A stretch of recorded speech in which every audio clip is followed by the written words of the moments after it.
दुनिया की बहुत सी भाषाएं सैकड़ों और हजारों साल पहले बनी हैं और मैं तो अखबार नवीसी करते हुए भाषा का ही दिया हुआ खाता हूँ।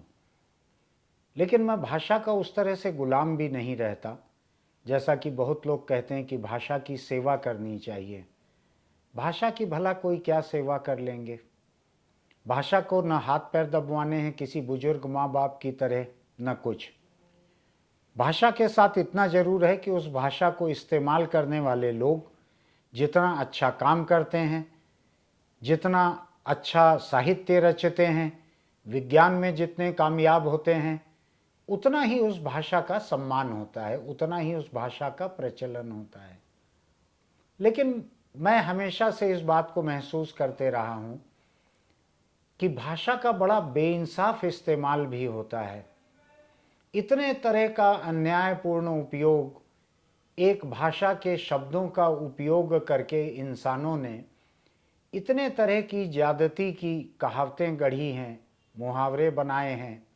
आप लोकोक्तियों को अगर उठाकर देखें तो जिस वक्त वे बनी हैं उस वक्त का सामाजिक बेइंसाफ, सामाजिक अन्याय उनमें कूट कूट कर भरा दिखता है।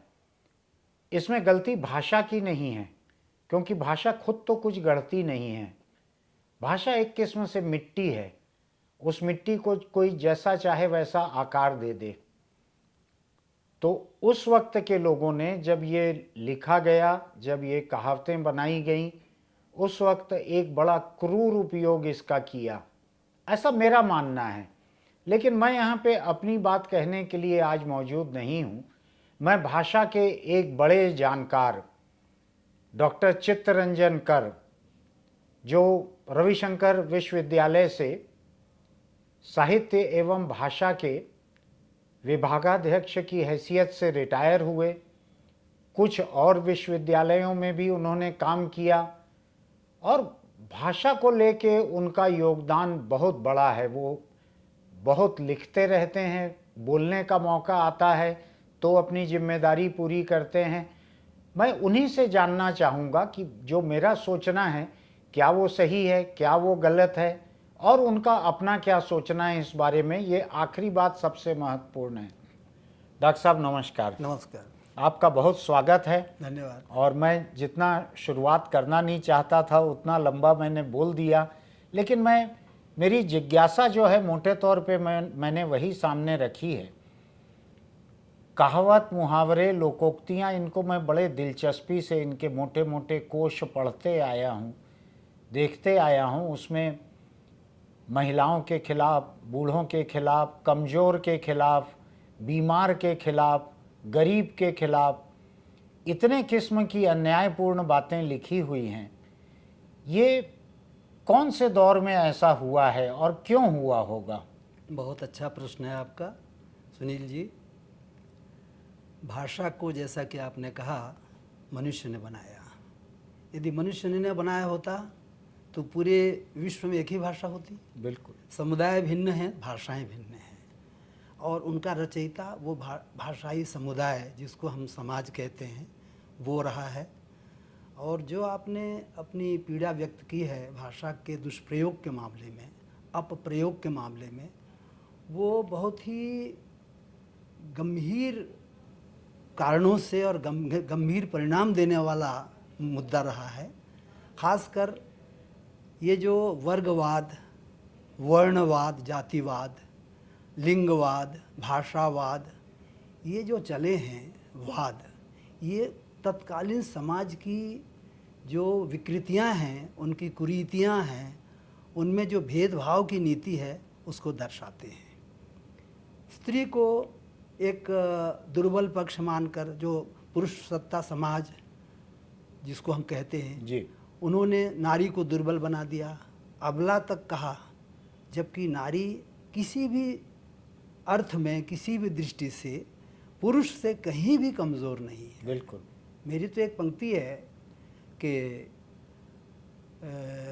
ममता कोमल होती है कमज़ोर नहीं, माँ की ममता का तो कोई छोर नहीं। बहुत बढ़िया। प्रेमचंद जी का मुझे स्मरण होता है कि उन्होंने कहा है कि जहाँ पुरुष की पुरुषार्थता कहें या उनकी सशक्तता कहें, जहाँ समाप्त होती है वहीं से नारी की शक्ति की शुरुआत होती है। बिल्कुल। नारी पुरुष से कहीं भी कम नहीं है। रही बात ये जो भाषा में मुहावरे और कहावतें हैं, किसी वर्ग को लेकर उसको नीचा दिखाने के लिए बने हैं, उसके पीछे निश्चित रूप से उनकी दूषित मानसिकता रही है। क्योंकि आज इतना सब पढ़ लिख लेने के बाद, वैज्ञानिक तकनीकी प्रौद्योगिकी इतना विकास होने के बाद, हम वही जो पुराना हमारा रिवाज है या पुरानी जो लकीर है उसी को पीटते चलें। हाँ। ये तो वास्तव में हमारे लिए बहुत शर्मनाक बात है। हाँ। हम आज कहते हैं कि नर और नारी एक समान, उसके बावजूद हम क्या करते हैं, नारी को अपनी दासी बनाना चाहते हैं। बिल्कुल। हम किसी प्रकार की जाति का जो भेदभाव है उसको भी मिटाना चाहते हैं। आज कोई अछूत नहीं है जी। यदि ऐसा होता तो मैं समझता हूँ जो जितने बड़े बड़े रत्न हमारे तथाकथित उन जातियों और समाजों से आए हैं वो आज संभव नहीं होता। हमारा इतिहास बताता है, मीराबाई ने भक्त रैदास को अपना गुरु बनाया। जी। आप उनके कर्म से, उनके विचार से, उनके आदर्श से उनको गुणवत्ता, उनकी जो उच्चता है सिद्ध करते हैं, न कि उनके जन्म से। जी। कबीर ने तो इतना फटकारा है, जो तू बामनी बामनी जाया, आने राह हुए क्यों नहीं आया। जन्म से तो कोई ब्राह्मण और शूद्र नहीं होता है। जी। और जो मनुवाद की बात करते हैं, वो मनु का समाज जो भी रहा होगा, ब्राह्मण, क्षत्रिय, वैश्य, शूद्र का, लेकिन आज इस प्रकार का वर्ग विभाजन मेरे ख्याल से व्यावहारिक भी नहीं है और सही भी नहीं है। लेकिन ये हकीकत है। ये चाहे गैर जरूरी हो, चाहे नाजायज हो, लेकिन इसका अस्तित्व पूरी तरह से है, मजबूत है, मिटा बिल्कुल नहीं है। आज भी जो आपने कहा, एक बात मैं आपसे बांट रहा हूँ, वो ये है कि भाषा का जो इस्तेमाल, गलत इस्तेमाल कर रहे हैं, जो बेइंसाफ़ी की बात आपने कही है, हम उसी को हम अस्त्र बना रहे हैं और उसमें भेद डाल रहे हैं जी। चाहे वो राजनीतिक मंचों पर हो, चाहे धार्मिक मंचों पर हो, चाहे और भी जातीय जो समाज हैं, समुदाय हैं, उनके द्वारा एक दूसरे को हीन बताकर, एक दूसरे की निंदा या आलोचना करके हम अपने को श्रेष्ठ सिद्ध करते हैं। तो ये जो बेइंसाफ़ी है भाषा के साथ, भाषा का वास्तव में कोई दोष नहीं है, भाषा ने तो मनुष्य को बनाया है। बिल्कुल। देकार्ते बहुत बड़े जो दार्शनिक रहे हैं जी, जर्मन दार्शनिक, जी। वो साफ साफ कहते हैं कि हम भाषा के कृतज्ञ हैं। Thanks to language man became man.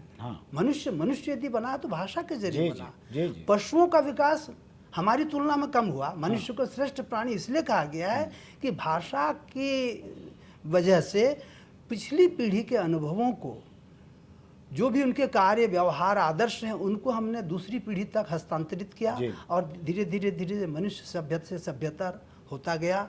आज आधुनिक मनुष्य की बात करते हैं, उत्तर आधुनिक मनुष्य की बात करते हैं, तो सोच और जो उसका आदर्श है उसकी दृष्टि से यदि हम भाषा को भी साथ नहीं ले चलेंगे तो भाषा का जो वास्तविक कार्य है, उसकी भूमिका है, वो पिछड़ जाएगी। ये मैं समझना चाह रहा हूँ डॉक्टर साहब कि सैकड़ों साल पहले जो कहावतें बनी हैं जी, उसके बाद में तो राजनीतिक चेतना भी बढ़ी। आज़ादी के पहले भी हिंदुस्तान में महिलाओं के लिए कई किस्म की बातें हुई जी। विधवा विवाह की कोशिश हुई, सती प्रथा को बंद करवाया गया, महिलाओं के हक को लेके भी बात हुई, बाल विवाह भी बंद हुआ, बाल विवाह बंद हुआ जी।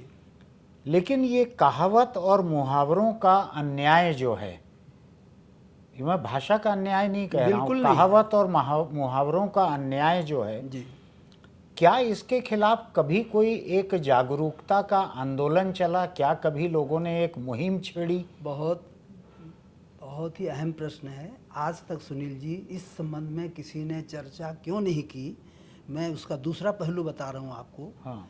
मैंने अन्य भाषाओं में भी पढ़ा है और हिंदी में भी पढ़ा है कि भाषा की सामर्थ्य, शक्ति को बताती हैं ये जो लोकोक्तियाँ हैं। लोकोक्तियाँ एक बहुत बड़ा कवर टर्म है जी, अम्ब्रेला टर्म है, जिसके अंतर्गत कहावतें और मुहावरे दोनों आते जी, हैं, पहेलियाँ भी आती हैं। जी जी। तो वो विद्वान कहते हैं कि मुहावरों कहावतों के प्रयोग से भाषा सशक्त होती है, हाँ। समर्थ होती है, उसमें की संप्रेषणीयता बढ़ जाती है। हाँ। लेकिन ये जो मुद्दा है जिसमें किसी जाति या किसी वर्ग या किसी लिंग या को, बीमार को लेके हाँ, आप देखिए, हाँ, कोढ़ियों के खिलाफ खिलाफ है। किसी को हिकारत से लूला, जी। लंगड़ा, अंधड़ा, कोढ़ी, कोढ़ में खा जो हो जाए, ये कुबड़, ये यानी बीभत्स जो उन पर टिप्पणियां हुई ये हैं, हिंसक है। हिंसक है और उनको एक प्रकार से हीन भावना से ग्रस्त करने के हाँ। लिए बहुत ही बड़ा ये प्रेरक बनता है। यानी मुझको लगता है जो शुभ प्रसंग होते हैं परिवार में या समाज में, उनमें ऐसे लोगों को जो पीछे रखते हैं, दूर रखते हैं, विधवा को मांगलिक कार्यों में, सामने नहीं अनुष्ठानों आने में देते, सामने नहीं लिया जाता। तो उसके पीछे भाषा का मुझको बहुत बड़ा योगदान लग रहा है। बहुत सही कह रहे हैं आप। यहाँ भाषा तो चेतना है, व्यक्तित्व है, अस्मिता है, संस्कृति है, संस्कार है, क्या नहीं है। आप देखिए, आपने बहुत अच्छा प्रसंग छेड़ा। अंधे को हम अंधा नहीं कहते हैं, भाषा में ही सूरदास कहते हैं। सूरदास कहते हैं। लेकिन उसी पर हम एक मुहावरा या कहावत बना रहे हैं, हाँ। कि अंधे का नाम नयन सुख। हाँ। यानी हम खुद ही उसका विरोध कर रहे हैं, विरोध कर रहे हैं। भाषा से भाषा का विरोध हो रहा है। हाँ। तो ऐसी चीज़ों के लिए मेरे मन में जो विचार आ रहा है कि ठीक है, उस भाषा में वो मुहावरे और कहावतें कोश में तो हैं, हाँ। सुरक्षित रहें, बिल्कुल। लेकिन उनका प्रयोग करना न करना हमारे ऊपर है। हम कम से कम आज इतने जागरूक हो जाएं कि ऐसे शब्दों का, ऐसे मुहावरों, लोकोक्तियों का इस्तेमाल न करें जिनसे किसी वर्ग को, किसी जाति को, किसी व्यक्ति को किसी प्रकार से हीनता का बोध हो। अब हमको आज़ाद हुए हिंदुस्तान को 75 साल हो रहे हैं। इस 75 साल के बाद भी आज मैं देखता हूँ बहुत सारे लोग इन प्रतीकों को, इन शब्दों को ज्यों का त्यों इस्तेमाल करते हैं। मैं सोशल मीडिया पे विरोध करता हूँ जी। कि कुत्ते की मौत मरना या और कई तरह की बातें जो लिखते हैं लोग, विरोध करता हूँ मैं। तो कहते हैं ये तो मुहावरा है, ये तो कहावत है, एक रूढ़ी है, रूढ़ी है, ये चले आ रहा है। तो आप तो भाषा को लगातार पढ़ते आए हैं जी। ऐसी चीज़ों के खिलाफ, भाषा के बेइंसाफ इस्तेमाल के खिलाफ कोई अभियान या मुहिम क्यों नहीं चला होगा? ये मुहिम अभी तक नहीं चला, लेकिन मैं आपको साधुवाद देता हूँ कि आपने ये विचारों में जो एक क्रांति आज प्रस्तुत की है सबके सामने, कि हमें इस पर भी सोचना चाहिए। हाँ। इसके लिए श्रेय आपका है, आपको श्रेय दिया जाएगा, क्योंकि ये जो भाषागत जो बेइंसाफी की बात कह रहे हैं, भाषा का तो ठीक है, उसमें कोई रोल नहीं है, लेकिन भाषा को हम जो इस्तेमाल कर रहे हैं, हमारा तो इसमें रोल है, हमारी तो भूमिका है। बिल्कुल। तो हम ऐसे प्रयोगों को दुष्प्रयोग मानकर, अपप्रयोग मानकर अलग रखें, वो कोशों में रहें, किताबों में कैद रहें, लेकिन व्यवहार में कम से कम इनका निषेध होना चाहिए। हाँ, इसमें एक चीज़ मुझको और लगती है कि मैं अगर इस्तेमाल ना करूं तो ये तो मेरा अपने ऊपर नियंत्रण हो गया। लेकिन मैं अगर इसका विरोध नहीं करता हूं तो मैं उस अन्याय में हिस्सेदार बने रहता हूं। जी जी जी। तो मैं अपने लिए जो इस्तेमाल, अपने लिए जो अमल करता हूं वो ये है कि जहां मुझको बेइंसाफी दिखती है जी, तो मैं उसका विरोध दर्ज करता हूं। बहुत सही करते हैं, इसमें हम कहीं भी असंवैधानिक नहीं हो रहे हैं। सुनील जी, भाषा सबसे बड़ा लोकतंत्र है। भाषा में मुझे असली लोकतंत्र भाषा में दिखाई देता है, क्योंकि उसका इस्तेमाल किसी भी जाति का, वर्ग का, स्तर का, ओहदे का, मैंने मनुष्य मात्र, यदि वो सामान्य मनुष्य है, कोई भी भाषा बोलता है, मैं ये या वो भाषा नहीं बोलता, कोई भी भाषा, तो उसका इस्तेमाल कर सकता है। तो भाषा का लोकतंत्र, कम से कम अलोकतांत्रिक ऐसे जिनको हम अनपार्लियामेंट्री कहते हैं, असंवैधानिक, असंसदीय कहते हैं, ये तो असंसदीय है। हम केवल संसद भवन में ही जो बात करते हैं वो संसदीय नहीं है। जो समाज है ये बहुत बड़ा संसद है। इसमें ऐसे असंसदीय बातों का, शब्दों का, प्रयोगों का विरोध, निषेध होना चाहिए। अब मैं एक छोटी सी चीज़ और समझना चाहता हूँ। मेरे अखबार में मुझको ये सुधार करने में बहुत दिक्कत होती है। लोगों की मानसिकता में पुरुष प्रधान चीज़ें ऐसी बैठ गई हैं कि उसको निकालने में बड़ी तकलीफ होती है मुझको। बहुत सारे ऐसे शब्द मैं देखता हूँ जो कि जेंडर न्यूट्रल होना चाहिए। जैसे एक जानवर ने इंसानों को मारना शुरू किया तो हम उसको नरभक्षी कहते हैं। उर्दू में आदमखोर कहते हैं, अंग्रेज़ी में मैन ईटर कहते हैं। जी इसी तरीके से और बहुत सारी जगहों पर जहाँ जहाँ हमको इस्तेमाल करना है, नर कंकाल कहेंगे, जैसे कि हड्डियों का ढांचा महिला का हो ही नहीं सकता। क्या बात है। महिला तो बोनलेस होना चाहिए, महिला का हड्डी कैसे हो सकती ये है? पुरुष सत्ता प्रधान समाज की हाँ, ही देन है। अब मैं देखता हूँ पुलिस लिखेगी नर कंकाल, अखबारों के रिपोर्टर लिखेंगे नर कंकाल मिला। अरे अभी फोरेंसिक टेस्ट हुआ नहीं है, वो पता नहीं चला है नर कि है कि नारी नारी कंकाल है कि नारी है, लेकिन आप एक कंकाल को भी नारी होने का हक देना नहीं चाहते। तो नारी का अस्तित्व ही मिटाना नारी का चाहते। अस्तित्व कंकाल के स्तर पे भी हम नहीं चाहते, हम बोनलेस चाहते हैं। क्या बात है। तो भाषा में किसी ने इस भेदभाव के खिलाफ अभियान नहीं आज छेड़ा। तक मुझे याद नहीं है, क्योंकि मैंने कहीं न पढ़ा है न देखा है। ये शुरुआत यहीं से हो रही है, सुनील कुमार जी कर रहे हैं और मैं उसमें भागीदार हो रहा हूँ। ये मेरा परम सौभाग्य है। नहीं सर, मैं अब से कम ऐसे कंकाल जो हैं जी उनको यहाँ पूरी तरह से कहा जाए कि ये नारी का कंकाल जी। है। और तो और माताएं बेटी को भी बेटा कहती हैं। हाँ, बेटी को बेटा कहती इसका हैं। मतलब बेटी होना गुनाह है। हाँ, तो ये जो एक रूढ़ी चली आ रही है, जो कि विकृत मानसिकता की उपज है। अब जैसे विश्व युद्ध हुआ जी या परमाणु हथियार बने, जी। तो ये व्यापक नरसंहार कह देते हैं। हाँ, वहाँ नारी जैसे रही ना हो। जैसे नारी मरेगी नहीं, नारी या तो मारने लायक भी नहीं है, या नरभक्षी हो गया शेर, तो महिला जो है वो तो अछूत है, उसको तो शेर खाएगा नहीं, ऐसी सोच हो गई है। ये बहुत बहुत तो मैं तो थोड़ी अहम थोड़ी मुद्दा सी है। कोशिश करता हूँ ऐसा। नहीं, ये एक शुरुआत है। जी हम बल्कि ऐसे मुद्दों को लेकर हमारे जो शिक्षार्थी हैं, उच्च शिक्षा में जो अध्ययनरत हैं, जी जो शोध कर रहे हैं, जी उनसे भी हम ऐसी अपेक्षा करेंगे कि वो ऐसे शब्दों को, ऐसे प्रयोगों को छांट कर सामने रखें और ये बिल्कुल। बताएं, क्योंकि जब तक समाज के सामने हम ऐसे मुद्दों अच्छा, को रखेंगे उनका नहीं, विकल्प बहुत मुश्किल नहीं है। नहीं है, हम यानी प्रयोग करना शुरू करें, नरभक्षी की जगह आप मानव भक्षी कर दीजिए वो ज़्यादा अच्छा है। तो हो गया, उसमें जी, दोनों जी, जेंडर जी, यूज हो गए हैं जी, उसमें। जी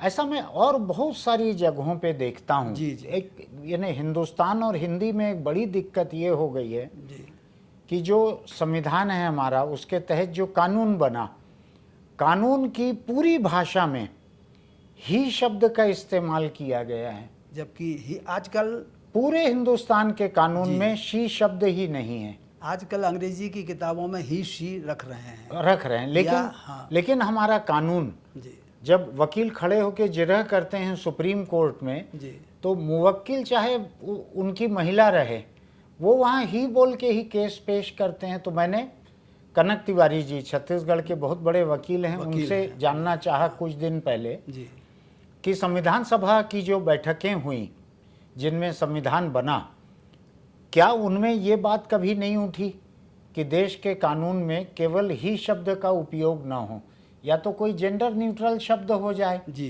कि इट हो जाए, कुछ हो जाए। फ्रेंच भाषा में अभी उन्होंने जी एक नए शब्द को जोड़ा है, जी जो ही और शी का एक कॉमन विकल्प है, जी तो जोड़ा है उन्होंने अभी। जी तो हिंदुस्तान में इतने बड़े बड़े दिग्गज बैठे थे वहाँ पे, उनमें बहुत सारे लोग महिला विरोधी नहीं थे, लेकिन फिर भी ये नहीं हो पाई बात।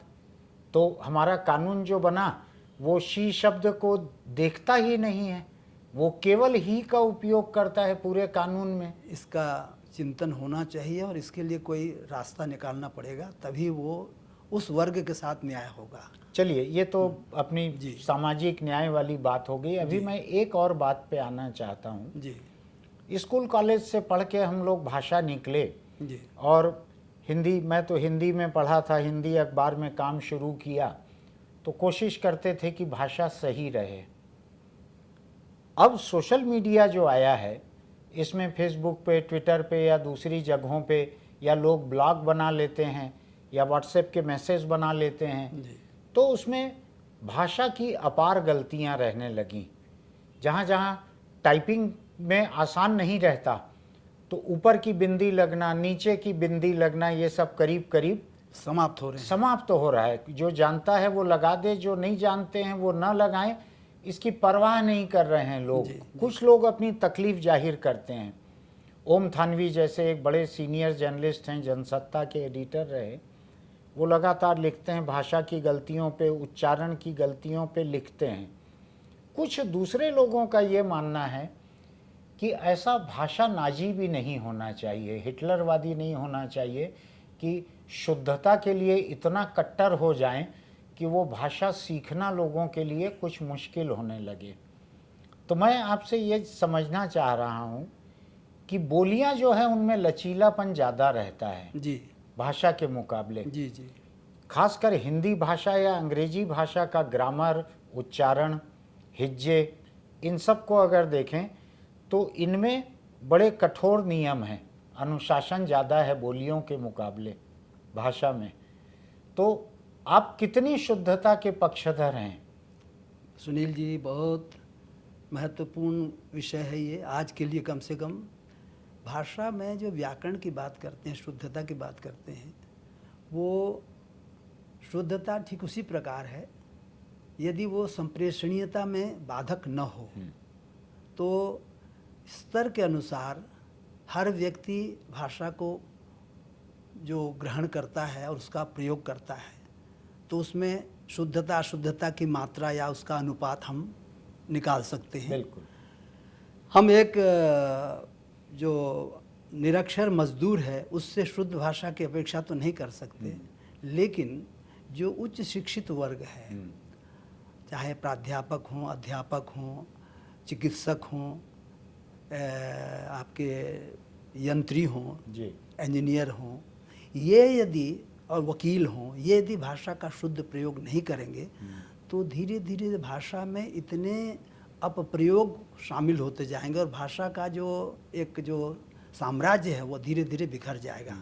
रही बात बोलियों में जैसा लग रहा है हमको कि बहुत शिथिलता रहती है, वो बोलियां सहज बिना सिखाए बिना पढ़े ग्रहण की जाती हैं, आत्मसात की जाती हैं, और हर क्षेत्र में उस बोली का एक स्वरूप होता है। हाँ। जो अन्य क्षेत्र से अलग होता है। भाषा में भी ये बात है। मैं तो समझता हूँ कि जीवित भाषा जो होती है, प्रकृत भाषा उसको कहते हैं, नेचुरल लैंग्वेज, उसमें ये परिवर्तन, क्षेत्रीय परिवर्तन, वर्गीय परिवर्तन, और इसको एक दूसरा शब्द है प्रयुक्तियाँ, जैसे वकीलों की भाषा, हाँ। डॉक्टरों की भाषा, हाँ। और जो एकेडमिक कामों में जुटे हुए हैं उनकी भाषा, हाँ। साहित्यकारों की भाषा, आम जन की भाषा, ये भाषाएं ये अलग अलग है हिंदी, लेकिन अलग अलग उसका स्वरूप होता है। तो भाषा को तो हम ये कहें कि पानी है, जैसे बर्तन में डालेंगे उसका वैसा रूप ग्रहण कर लेगा। कट्टरता की जहाँ तक बात है, शुद्धता की बात है, हम भाषा के तत्सम रूप तक ही सीमित नहीं रहते, उसका तद्भव रूप भी होता है। ये भाषा का विकास है। और भाषा हमेशा सरलीकरण की ओर चलती है जी। कर्ण आज कोई नहीं कहेगा, कान कहेगा जी। दंत नहीं कहेगा, दांत कहेगा। मैं इसमें एक मध्यम मार्ग जो सोचता हूँ वो आपसे कह रहा हूँ कि भाषा का व्याकरण खंडित न हो, शब्दों के प्रयोग में हमें शिथिलता या उतनी उदारता बरतनी पड़ेगी कि कोई यदि असमंजस कह रहा है तो असामंजस्य से उसकी उत्पत्ति भले ही हुई हो, हाँ। हम वहाँ ऐसी शुद्धता की कामना न करें, हाँ। लेकिन व्याकरण में शिथिलता हम कम से कम नहीं आने देंगे। खासकर जैसे उदाहरण के लिए मैं तुमको प्यार करता हूँ, ये मैं तुमको प्यार करता हूँ ये अमानक हिंदी इसलिए कही जाएगी क्योंकि हमारे यहाँ तुमसे प्यार करता हूँ ये मानक हिंदी है। अच्छा। हमने तुमको प्यार करता हूँ मेरे ख्याल से अंग्रेजी की तुलना में अंग्रेजी से प्रभावित होकर लिया है। आई लव यू, क्योंकि वहाँ जो डायरेक्ट ऑब्जेक्ट है, हाँ। मुख्य कर्म सीधे क्रिया के बाद आता है, हाँ। यहाँ ये मुख्य कर्म नहीं है। ये प्यार करना जो है, हाँ। ये प्यार शब्द यदि प्यारना होता तो मैं हाँ। तुमको प्यारता हूँ सही होता, हाँ। लेकिन प्यार करना हाँ। एक मिश्र क्रिया है, हाँ। उसमें को का प्रयोग नहीं होता। हाँ। मैं तुमसे प्यार, मैं तुमसे कह रहा हूँ, हाँ। मैं तुमको कह रहा हूँ, दोनों में अर्थ अंतर है। हाँ। तो ये व्याकरण यदि हमारा खंडित या बाधित नहीं हो रहा है तो उसको हम अशुद्धता की श्रेणी में नहीं लेंगे। हाँ। लेकिन शब्दों का यदि दुष्प्रयोग हो रहा है हाँ, और उससे गलत अर्थ संप्रेषित हो रहा हाँ। है, तो वहाँ हमें थोड़ी सी सावधानी यानी बरतनी ये पड़ेगी। बात ग्रामर नाजी की बात इसलिए भी उठती है जी जी कि आज सोशल मीडिया पे अलग अलग देशों के, अलग अलग संस्कृतियों के, अलग अलग भाषा बोलने वाले लोग जी जी एक दूसरे से संपर्क में रहते रहते हैं, हैं। एक दूसरे के साथ जुड़ते हैं। जी तो मेरी अंग्रेजी उतनी अच्छी नहीं होगी, दक्षिण का कोई होगा उसकी हिंदी शायद उतनी अच्छी नहीं अच्छी ना होगी। हो, जी। ऐसा हो सकता है। जी। लेकिन हम एक दूसरे से इंटरेक्ट करना चाहते हैं। सामाजिक अंतर संबंध जो है भाषा की शुद्धता के मुकाबले अधिक महत्वपूर्ण कई जगह हो महत्वपूर्ण जाता है। है, बिल्कुल। तो ऐसी स्थिति में मुझको लग रहा है कि एक संघर्ष थोड़ा सा चल रहा है, जो भाषा की शुद्धता के प्रति जिनका आग्रह है वो, और जो भाषा को मैं केवल कम्युनिकेट कर सकूं, मैं केवल अपनी बात आप तक पहुंचा सकूं। ये जो आपका आई प्रश्न, लव यू या हाँ। आई यू लव, हाँ। ये तीन शब्द को आप किसी भी सीक्वेंस में रखिए, जी, इसमें एक मीनिंग कम्युनिकेट कम्युनिकेट हो जाती रहा है। है। जी एक बात चली जाती है कि मैं, तुम, प्यार, ये जी। तीन शब्द आप किसी भी क्रम में रखें तो वो वहाँ तक तो कम्युनिकेट हो वहां रहा तक है। कम्युनिकेट हो जाता है। जी। तो अब सोशल मीडिया की मेहरबानी से जी एक स्थिति ऐसी आ गई है जी कि आप भाषा सीख के और फिर इंटरेक्ट करना चाहेंगे तो बहुत देर हो जाएगी। इसका जो दुष्प्रभाव है थोड़ा सा मैं बता दूं, जी। और किसका क्या कर्तव्य होना चाहिए, रोल होना जी। चाहिए, इसको पर भी चर्चा कर लें। जी सोशल मीडिया में अपन बात रख रहे हैं, एसएमएस की भाषा है जी। कि शैली है, वहाँ तक कोई दिक्कत नहीं है। लेकिन जब वो एकेडमी में उसका हस्तक्षेप होता है, जैसे आज बच्चे हाँ, फॉर को फोर लिख रहे हैं, अच्छा, वाई और यू को यू लिख दे रहे यू हैं, लिख दे रहे हैं, टू को नंबर वाला टू लिख रहे ठीक, हैं, ठीक। टी ओ टू ना लिख के वो बिफोर को बी और फोर नंबर कर लिख रहे दे हैं। तो ये जो कर रहे हैं, ये हस्तक्षेप बर्दाश्त के बाहर है। इससे भाषा फिर नहीं रह पाएगी। देखिए, भाषा एक व्यवस्था है, हाँ, और हर व्यवस्था चाहती है या उसकी अपेक्षा होती है कि जियो और जीने दो, तुम भी चलो मैं भी चलो। नहीं, मेरा सवाल केवल संप्रेषण सोशल मीडिया तक सीमित जी, था। सोशल मीडिया में कहीं दिक्कत नहीं है, लेकिन भाषा की शुद्धता का यदि हम प्रश्न उठाएं तो ये एक उच्च स्तरीय जो शिक्षा हो रही है, या जो एकेडमिक जो वर्ल्ड है, अकादमिक जो संसार है, उसमें जो अकेडमिशियन हैं, एकेडमिक हैं, वो उसकी चिंता करें।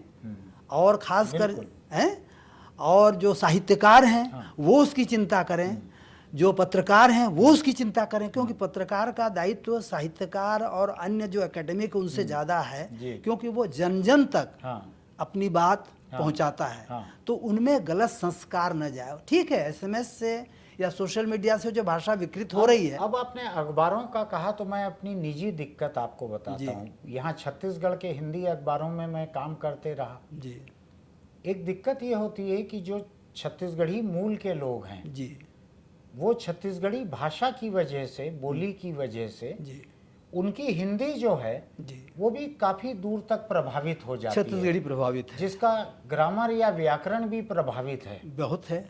तो स्त्रीलिंग, पुल्लिंग, इनकी बहुत सारी गलतियां होती जी, है। जी। अब मेरी एक दिक्कत ये रहती है कि मैं अगर भाषा की शुद्धता पे अड़ूं जी कि अखबार है, जिम्मेदारी की बात, जिम्मेदारी का काम है, जी लोगों तक, बच्चों तक पहुंचता पहुंचाना है, है। तो हमको शुद्ध हिंदी लिखना है। जी तो दिक्कत यह है कि मेरे अखबार में और दूसरे हिंदी अखबारों में भी आधे से ज़्यादा लोग बाहर हो जाएंगे, क्योंकि आधे से कम लोग सही हिंदी लिख पाते हैं। आधे से अधिक लोगों की हिंदी छत्तीसगढ़ी प्रभावित है। तो अब मेरे सामने एक दुविधा ये रहती है कि मैं उस शुद्धता के ऊपर कितना अड़ूं जिसमें लोग, काम करने वाले लोग नहीं रह जाएंगे, ये एक दिक्कत। क्या मैं उस अशुद्धता को खप जाने दूं जिसके बारे में मुझको अपने पाठकों पे भरोसा है कि वो इसको सही समझ जाएंगे? बहुत दुविधा वाली स्थिति है, लेकिन मेरा एक इससे प्रति प्रश्न जो उभर रहा है, जी, हम छत्तीसगढ़ी को छत्तीसगढ़ी रहने दें, हिंदी को हिंदी रहने दें, क्योंकि उसकी अपनी अस्मिता है, उसकी अपनी पहचान है, जिसको हम क्या कहें, उसका अपना व्यक्तित्व है। हाँ, हम हिंदी को यदि, जैसे एक छत्तीसगढ़ी युक्त हिंदी का उदाहरण दे रहा हूँ, वो फेंका गया, हाँ वो लिखा गया, हाँ परीक्षा दिलाने जा रहा हाँ। हूँ, ये ऐसे प्रयोग ये हिंदी को विकृत तो कर रहे हैं। हाँ छत्तीसगढ़ी में यदि हम लिखें तो हाँ। कोई दिक्कत नहीं है। हाँ, लेकिन हिंदी में रेत की जगह रेती, भैंस की जगह भैंसी। हाँ, तो इतना तो सुनील जी, हमको यहाँ कट्टरता नहीं है, हम भाषा को सामाजिक संपदा, सांस्कृतिक धरोहर मान के चल रहे हैं।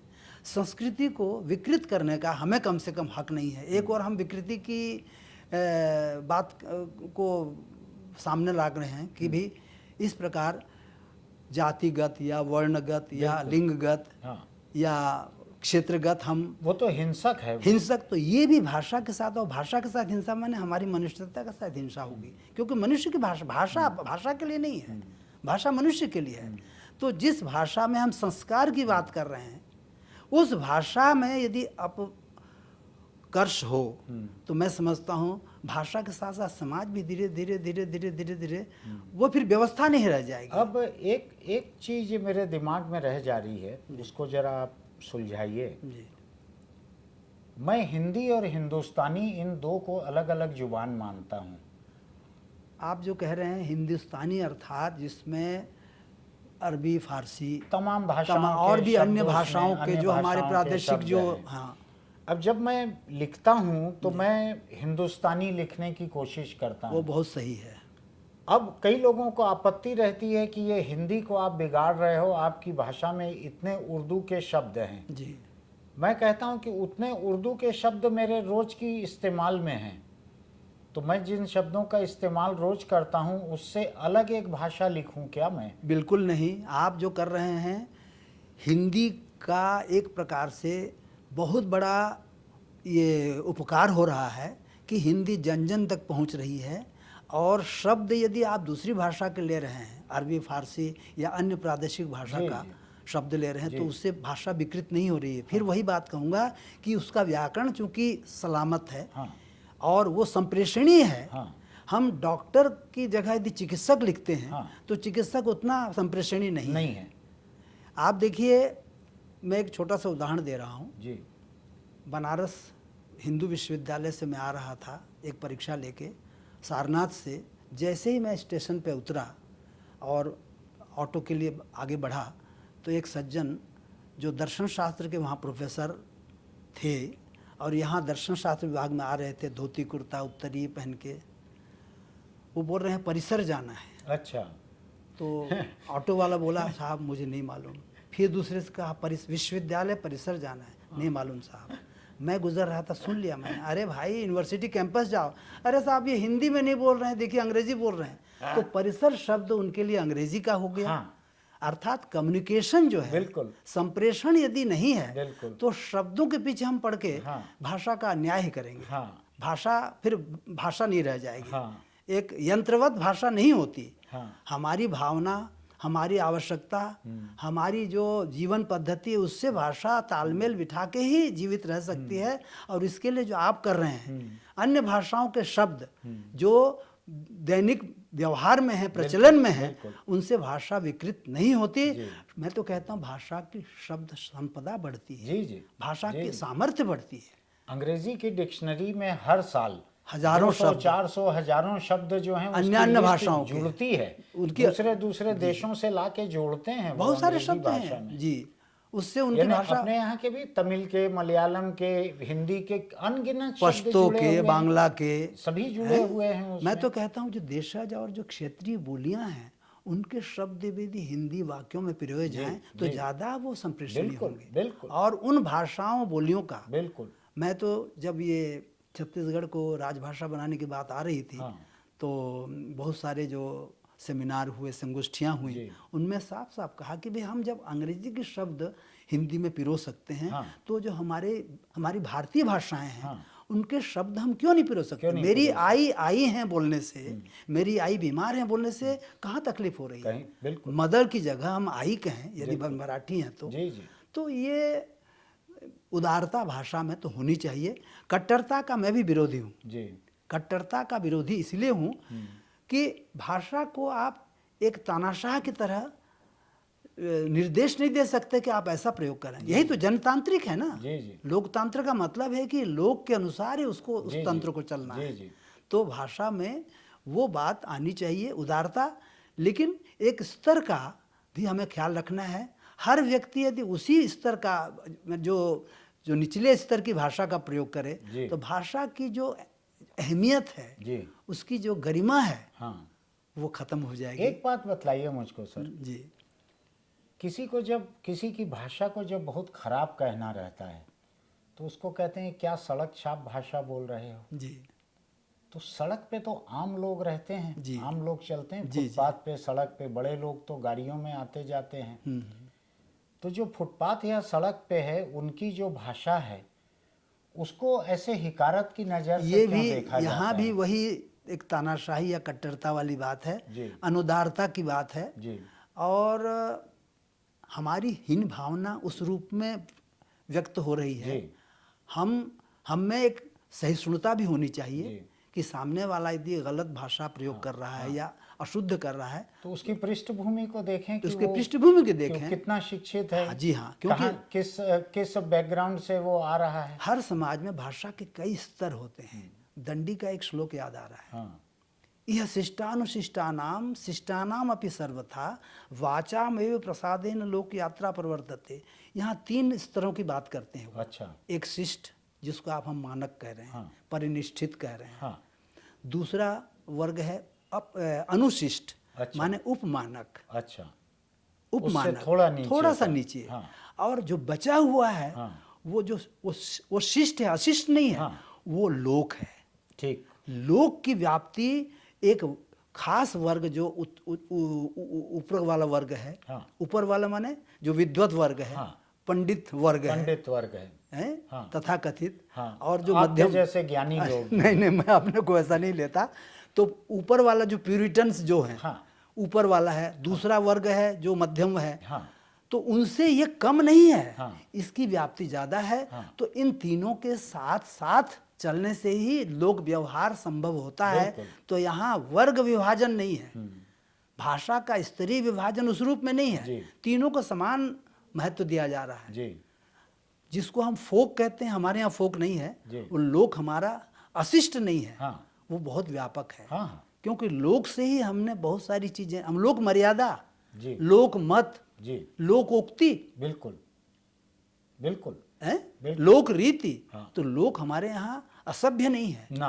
तो हम जो सड़क छाप की बात करते हैं, यानी हम अपना स्तर गिरा के उसको इस प्रकार है ना, वो गाली की तरह गाली की यूज तरह करते इस्तेमाल हैं करते कि ये हैं। क्या सड़क छाप भाषा। मुझको मेरे लिखे हुए को, मेरे बोले हुए पे कुछ लोगों ने कहा कि आप ये संपादक हो के सड़क छाप भाषा यूज करते हो। मैं बोला यार इससे ज़्यादा अच्छी तारीफ मेरी कुछ नहीं है क्या बात कि है। मैं सड़क की जुबान बोल रहा हूँ। बहुत अच्छी सुंदर, बात है ये तो, आम जन की। मैं चाहता ही हूँ वैसा बोलना। एक हम लोग धारावाहिक आ रहा था शुरू में, हाँ दूरदर्शन पर। दूरदर्शन। उस समय बहुत सारे चैनल्स नहीं आए थे, जी। बहुत पहले की बात है। जी ये मेरे ख्याल से 80s की बात है, जी। 90s की बात है। हाँ तो एक दक्षिण भारतीय कन्या से एक उत्तर भारतीय युवक का प्रेम होता है। दोनों में विवाह होता है, दोनों का विवाह होता है।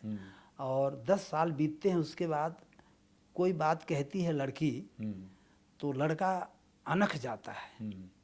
बोले 10 साल हो गए मेरे साथ रहते, अभी तक तो मैं अच्छी भाषा, अच्छी हिंदी नहीं आई। हाँ। तब उसका जवाब जो बच्ची देती है, हाँ। वो काबिले गौर है। वो कहती है, मैं कुछ भी हो टूटी फूटी हिंदी बोलने की कोशिश तो करती हूँ, बिल्कुल। तुम हिंदी वाले हाँ। दूसरों की भाषा क्या जानो, हाँ। अपनी भाषा ही नहीं जानना चाहते। हाँ। तो बहुत हमारे बढ़िया। साथ एक बहुत बड़ा जो कष्ट है, हाँ। जो दोष है कहें, कि हम अपनी भाषा को भी नहीं जानना चाहते। तो भाषा का जो ज्ञान है, हाँ। ये व्याकरण से नहीं आता, हाँ। व्यवहार से आता है। बिल्कुल। और भाषा का कामचलाऊ प्रयोग जो करते हैं, मुझे डॉक्टर राजेंद्र मिश्र याद आ रहे हैं, वो नहीं है। भाषा का कामचलाऊ प्रयोग अपने व्यक्तित्व को कामचलाऊ बनाने जैसा है। बिल्कुल, बहुत बड़ी बात है। बहुत बड़ी बात तो हम अपने स्तर के अनुसार जी जी भाषा इतने का इस्तेमाल लचीलेपन के साथ। लचीलेपन के साथ, और वो संप्रेषणीय हो। भाषा आपका स्तर कितना भी ऊंचा हो, यदि संदर्भ को ध्यान में रखे बगैर जी आप इस्तेमाल करते हैं तो वो भाषा असंप्रेषणीय हो जाएगी। बिल्कुल। आप अपने नौकर से, अपने क्या कहते हैं, जो आपके यहाँ घर, जो घर में काम करती है बाई से, काम वाली से, यदि आप अपने स्तर की भाषा का इस्तेमाल करेंगे वो समझ नहीं पाएगी। अपने मातहत से उसके स्तर अनुसार आपको बात करनी पड़ेगी। आपके समकक्ष से आपको समकक्ष बात करनी पड़ेगी। तो भाषा अपने आप वो स्तर बदलती, स्वरूप बदलती है। लोग फ्लाइट में जाके एयर होस्टेस से उसके मातहत की तरह बात करने लगते, तो ये गलत है। तो वो उसका रिएक्शन गलत होता है। यानी कभी वो अपने घर में उस अंदाज में पानी मांग के देखें जिस अंदाज में एयर होस्टेस से मांगते हैं, तो कैसा होगा? तो वहाँ तो पानी भी क्या, बल्कि और उसके बदले में डांट या फटकार मिलेगी। तो ये सब कुंठाएं हैं।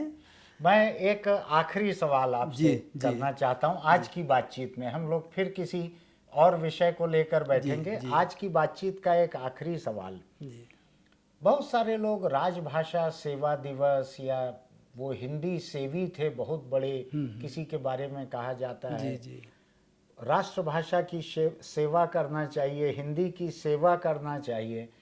मैं ये समझ नहीं पाता हूँ किसी भाषा की क्या सेवा हो सकती है। आप थोड़ा मुझको ज्ञान दीजिए इस बारे में। बहुत नहीं, ज्ञान नहीं है। आपका प्रश्न जो होता है बहुत ही गहरे संदर्भ से जुड़ा होता है, और वास्तव में यहाँ सेवा का अर्थ शायद ये हो कि हम भाषा की कितनी उन्नति कर सकते हैं, भाषा में कितनी रचनाएं कर सकते हैं, भाषा का जो संस्कार है उसको कैसे बनाए रख सकते हैं, इससे शायद उनका तात्पर्य हो।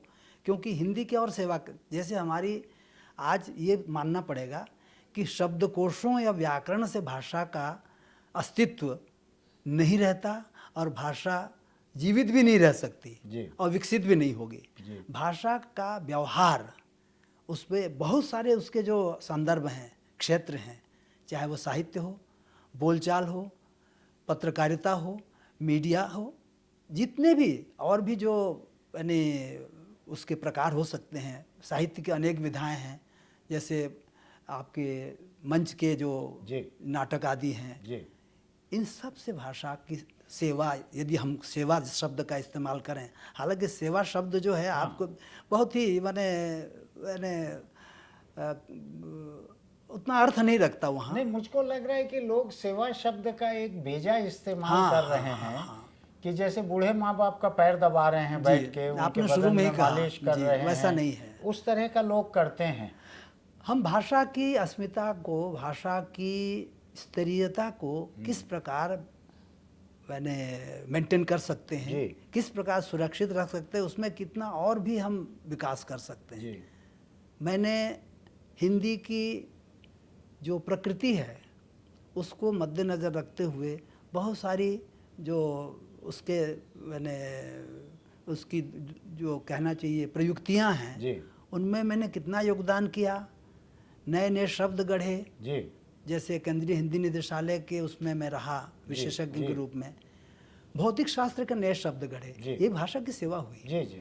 यानी आज जो पारिभाषिक शब्दावली की बात होती है, वो हिंदी में अन्य भाषाओं से शब्द हम ले रहे हैं, उसमें बुराई नहीं है, लेकिन हिंदी के अपने शब्दों के रहते हुए हम उनको भी तो कम से कम तवज्जो दें। हम नहीं कहते कि ऑक्सीजन को ओक्सीजन ही कहें या हाइड्रोजन को उद्जन कहें, लेकिन यदि उसके लिए पहले से कोई शब्द रहा हो तो उसका इस्तेमाल हम कर सकते हैं। तो भाषा की समृद्धि, भाषा का विकास कब संभव होगा? जब हम उसका सही ढंग से प्रयोग करेंगे। मुझे पतंजलि का एक बहुत बढ़िया कथन याद आ रहा है। एकः शब्दः सम्यग् अधीतः स्वर्गे सुप्रयुक्तः स्वर्गे लोके च कामधुग् भवति। वो कहते हैं कि एक भी शब्द यदि हमने सही ढंग से जान लिया और उसका सही प्रयोग किया तो इस लोक में और उस लोक में उसका फल मिलता है। यानी भाषा का सही प्रयोग करना, क्योंकि आज सुनील जी हमारे सारे संबंध, अच्छे या बुरे, सुख या दुख, हानि लाभ, वास्तव में क्या है वो महत्वपूर्ण तो है ही, लेकिन शब्दों के द्वारा अनुशासित और नियमित होते हैं। आपको कोई उपलब्धि हुई और मैंने आपको यदि बधाई नहीं दी तो बिल्कुल। खाना अच्छा बना है, भोजन अच्छा बना है, हाँ, सब्जी अगर अच्छी आखिरी बनी, में आपने तारीफ नहीं हुई की तो वो उसकी अच्छाई पे जी जी, है। बहुत बढ़िया। तो ये भाषा से ही आप देखिए युद्ध हुए हैं, भाषा से हुए हैं। और युद्ध की शांति तलवारों और खून खराबे से नहीं हुई है, वार्ता से हुई जी है। जी, यानी जिसको भाषा की सेवा लोग समझ रहे हैं जी। वो असल में उस भाषा की में बेहतर रचना, उस बस भाषा का बेहतर उपयोग, बिल्कुल यही मेरा कहना उसको है। समृद्ध करना ये है। यानी उसको सेवा हम जिस अर्थ में संकुचित अर्थ में अगरबत्ती जला सोचें, के पूजा करना सेवा वैसा नहीं नहीं हो है। सकती कुछ। बिल्कुल, बहुत सही जी। प्रश्न है। ठीक है सर, हम अगली बार फिर आपसे किसी और विषय पर बात करेंगे भाषा नहीं, से जुड़ी आपने हुई। जो मुद्दा उठाया है, मुझे विश्वास है कि जो दर्शक होंगे जी इस पर विचार करेंगे जी और अपने स्तर पर जो अपप्रयोग हैं, जी दुष्प्रयोग हैं, उनसे बचेंगे, जी, बिल्कुल। ताकि हमारी भाषागत बिल्कुल। शुद्धता बनी रहे। शुद्धता का मतलब, परिष्कार का मतलब किसी को ठेस न पहुंचे। जी जी हमारे संबंध बरकरार रहें जी और भाषा में जितना हम अच्छा कर सकते जी हैं, वो जो अपप्रयोग या दुष्प्रयोग हैं, जो कि वर्ग भेद, जाति भेद और लिंग भेद करते हैं, उनका हम इस्तेमाल ही न करें, क्योंकि उनको मिटाया तो नहीं जा सकता। वो लेकिन इतिहास एक है। इतिहास है, लेकिन हम उससे सीखें बिल्कुल। कि इनका हम प्रयोग न करें। हाँ। और एक सामंजस्यपूर्ण वातावरण जी, बने, जी। सौहार्दपूर्ण वातावरण बने, और भाषा से ही संभव है। जी। आपने जो प्रश्न उठाया, ठीक। इसके लिए आपको साधुवाद और बहुत धन्यवाद। सर। नमस्कार। आप सब लोगों ने इतनी गंभीर चर्चा को इतनी देर सुना, इसके लिए मैं आपका बहुत ही आभारी हूं। और डॉक्टर चित्तरंजन कर के साथ हम फिर किसी दिन बैठेंगे भाषा से जुड़े हुए किसी दूसरे पहलू पर बात करने के लिए। मेरी जिज्ञासा बहुत ज़्यादा थी, मैं बहुत सी चीज़ों को समझना चाहता था। मुझको उम्मीद है कि आपको भी कुछ न कुछ इससे सीखने मिलेगा, समझने मिलेगा। कल हम फिर किसी और चर्चा को लेकर आपके साथ रहेंगे। तब तक के लिए नमस्कार। नमस्कार।